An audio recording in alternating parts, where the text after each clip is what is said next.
You know, they call me Kosiah.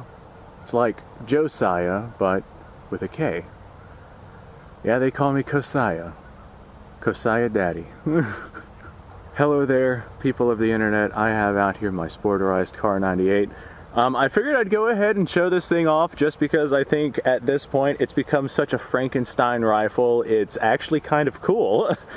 So this right here at its base form is a 1944 production. Yeah, 1944 production Kar98. I believe that this one is Mauser. I could be wrong on that. Whoever the production CE is. I half remember that being Mauser whenever I had looked it up at this particular point in time, but the actual manufacturer of this rifle doesn't matter because very little of this rifle is original. So we have a non-matching bolt. I imagine at one point or another, just somebody took a 8mm Mauser bolt and slapped it in this thing. It is a Kar98 bolt from everything that I can tell, just judging by the markings on it, so that is nice. We're missing our front sight hood.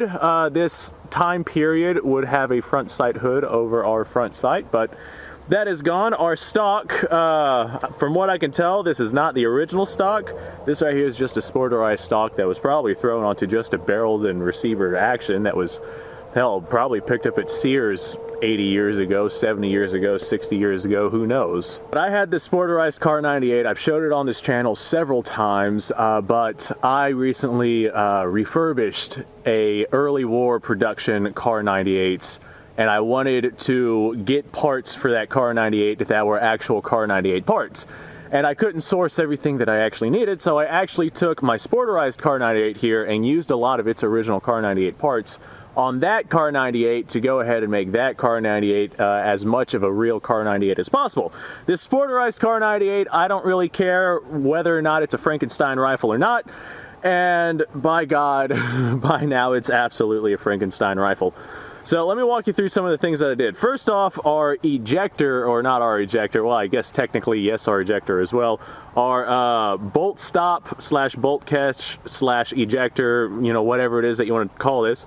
I actually took this off of my Turkish Mauser, and I threw that on here. I do have another one on the Turkish Mauser, which is from a different Turkish Mauser, but I have the bolt catch of a Turkish Mauser. I have the trigger guard and magazine well of a VZ24 winter rifle, I believe. I could be wrong on that, but definitely a winter rifle because the trigger guard is, get out of here you. The trigger guard is so massive and it is that size because it's intended for, never mind. You're supposed to be able to get to your trigger whether you're wearing mittens or not, and if you're in the tundras of Siberia, then having mittens for your Kar98, well, having mittens that you could still pull the trigger on your Kar98 is probably a good idea.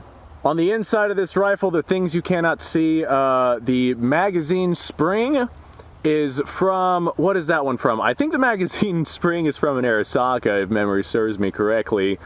And the actual magazine floor plate, not the floor plate, the magazine follower, what is that one from? I'm fairly certain that the magazine follower is from a Chinese Kar98 copy. I could be wrong on that, but I'm pretty sure that's where that came from. Bottom line is this rifle is very literally just a thrown together amalgamation of all different sorts of Kar98 parts, complete with a Sporterized stock. And I figured I'd go ahead and I'd show that off just because I think it's pretty damn hilarious that we have what I'm like literally going to start calling the Frankenstein Kar98 here. This thing, I don't know what this thing has seen in its life, but half of it is no longer there. Alright, well, this video is more or less going to be basically just kind of a fun one. I wanted to show off what I had created here. Originally, this right here was mostly a Kar98. There are some parts on here that I don't think are actually Kar98 parts. I think that somebody just sourced some parts like I did and threw it onto a Kar98. But I took the things I knew were Kar98 parts and I stuck it onto our actual non-Sporterized Kar98, and now I just have this Sporterized Kar98 that is just thrown together with all different sorts of things. The way that the stock is, like, I swear I'm not making this up. the actual pistol grip of it right here very literally looks like somebody took the end plastic piece of a pool cue and kind of like whittled it down to where it would fit on this. And I'm not joking about that. Like, as soon as I got this rifle, that's exactly what I thought that it was. And every time I go to the bar and play pool and I look at the pool cue, I'm like, yeah, that's exactly what that is. Anyway, did you guys know that the Mauser, well, specifically the Mauser 98, there are some other Mausers out there that this is not true to, but the Mauser 98 action, and I believe the 93 action, and probably a couple of others as well, actually holds 6 rounds of ammunition, 5 in the magazine and 1 in the chamber. The standard stripper clip would load 5 into the magazine and then you would just run with your 5, but they are actually capable of holding 6 rounds. Okay, now that being said, I'm running some really crappy remanufactured steel case 8mm Mauser ammunition done by Fed Arms, and this stuff is known, especially by me, to get stuck or to not fire or to just be not very good ammunition in general. But that's not going to stop me from lobbing some lead down range because we are just at a shooting range.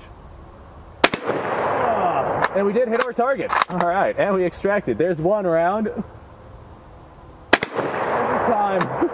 Every time I shoot this thing, a lot of times just to help me get rust and whatnot off of whatever rifle it is that I'm dealing with, I'll use transmission fluid because it is a very good penetrating, cleaning agent for rusty metal, and it doesn't damage finish on your firearms at all. And I will use that to help break apart rust and whatnot. But a lot of times I will just kind of lubricate my rifle with transmission fluid just to help keep the rifle from rusting whenever it is stored in the conditions like what we have here in Florida where it would normally rust otherwise. And every time I shoot a rifle that's been sitting around for a while with transmission fluid inside of it, I can very much smell the transmission fluid whenever I start shooting it. Of course, this rifle right here, I'm pretty sure that was a tumbling round because I did not hear our steel clank off. That is just the nature of the beast with this remanufactured ammunition. Now, let's see, what was I going to say? Oh yeah, we got 4 rounds in, 2 rounds left in this thing. This rifle with its Sporterized configuration and absolutely thrown together everything, I'm probably going to take it hunting this year because it is a pretty lightweight, comfortable, handy little carbine. Now, I don't foresee me doing much with this thing because 8mm Mauser ammunition in general is quite expensive, and 8mm Mauser hunting ammunition is quite expensive. And my goodness, this should be our last round here. My goodness, I'm going to spend a lot of money if I make this my hunting rifle. So on the bright side, the huge rubber butt pad on the back really helps get rid of recoil. What's the word I'm looking for? Not reiterate, remediate? No, that still doesn't sound right. It helps get rid of recoil quite a bit. It's kind of hard, but whenever you shoot it, it really shows just how effective it is, especially if you're firing an 8mm Mauser rifle that doesn't have that big rubber butt pad on it. But the what would be considered a 2-stage trigger on the rifle actually really helps with accuracy with this thing, which is one of the main reasons why I'm really considering bringing it out hunting with me. Now, it's not necessarily a 2-stage trigger, but it does feel like one. We have quite a bit of creep going up to a very clear wall, and once you break through the wall, the sear drops very quickly, very easily. Probably about 4.5 pounds of pressure on this thing. Somebody definitely went through and did some work on the trigger on this Sporterized rifle. Oh yeah, I forgot to mention, the screws that I have holding the trigger guard in are not from the same rifle that the trigger guard is from. Those screws are from I'm pretty sure the screws are from a Spanish copy of a Kar98. If memory serves me correctly. I'm pretty sure that I'm mixing some of these places up because I very literally just went out and I got whatever I could find that was cheapest to go ahead and make this rifle into an actual usable shooting rifle. And that is what I have here. So it is very literally a Frankenstein's rifle. We got German Kar98 VZ28 parts or VZ24 parts. I have no idea what's going on with the trigger because I'm not the one who worked on that. We got Turkish parts, we got Spanish parts, we got Chinese parts, we got Japanese parts. The Arisaka, I'm pretty sure that the spring in this Mauser is from an Arisaka. I only say that because it doesn't quite fit right, but it fits well enough to actually be functional. But we have stuff from all around the world. I'm willing to bet that this stock is probably US made if I were a betting boy. So we have stuff from all around the world making this rifle, and I think it's just freaking absolutely beautiful. All right, ladies and gentlemen, thank you ever so much for watching me play with my Sporterized Kar98. Like I said, this was basically just a video where I was out here having fun. I wanted to go ahead and show this thing off just because I can. It's my YouTube channel, and typically whenever I do something with my guns or make something cool or do something that I feel like other people will enjoy watching, I stick it out there and I let them see it. Normally I'm against customizing and whatnot your military surplus rifles just because of their historic significance. But in this particular case, this thing was already Sporterized, and I was using the parts, the actual Kar98 parts of this rifle to build a legitimate whole Kar98. Granted, I could go out, buy, source, find whatever actual Kar98 parts and rebuild this one into a real Kar98 as well. But I really like the idea of having a Frankenstein's rifle. That might change down the road. If I find myself just a Kar98 copy barrel and receiver, I might throw it on this thing and take the barrel and receiver off of this one and build myself another Kar98. Like a real military model or real military style Kar98 versus the Sporterized one, but that's down the road. That's the beauty about these old guns. Even if one is Sporterized like this one is right here, I can go ahead and do whatever the hell I want with it. Because I can always stick it back into what it's supposed to be down the road. Anyway, folks, subscribe to the channel if you like this stuff. I do this stuff all the time. If you like the video, do me a favor and actually like the video. That helps out with the algorithm.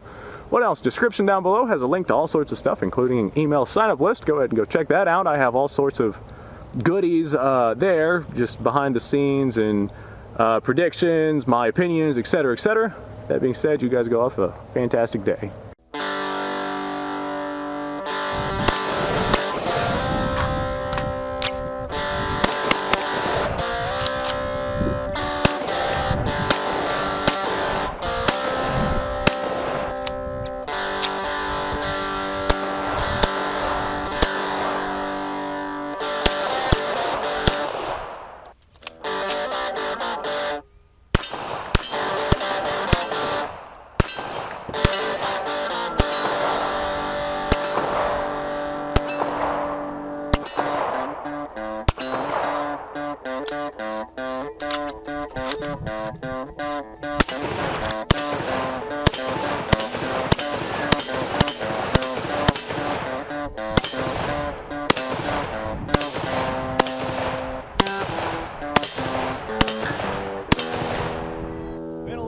Since I've done this.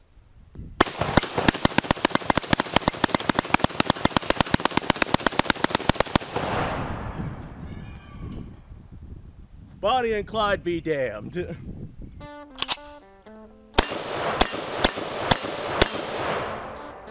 poor man's Garrett.